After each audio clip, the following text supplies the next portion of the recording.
Baga gara chaayinaalii keenya dhuftanii kalaqaa yuutuubiidha jechaadha. Miingeemii guyyaarraa kan akkamittiin solvii akka goonu isinitti agarsiisa. Miingeemii kana jala seenna. Akkuma argitan kan miingeemii daqiiqaa sekeendii muraasadha kan nu kenneeru, sekeendii 30 qofaadha jechaadha.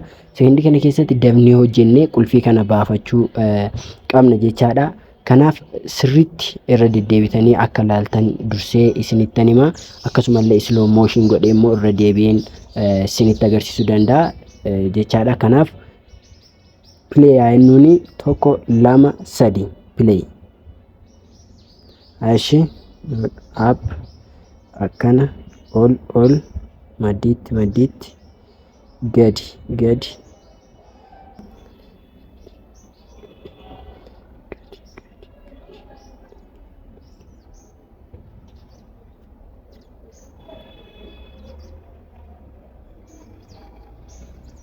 Akkuma argitan fudhanneetiin jirra jechaadha. Raayitiin nuuf godheera, itti nu dabaleera.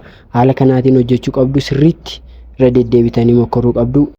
Akkuma waadaa isiniif gale kun slow motionidha. Suutattanii ilaaluudhaan irra deddeebitanii hojjechuu dandeessu. Suutattanii ilaaluun irraanfatina. Chaayinaalii kana subscribe, like, share gochuun irraanfatina. Galatoomaa.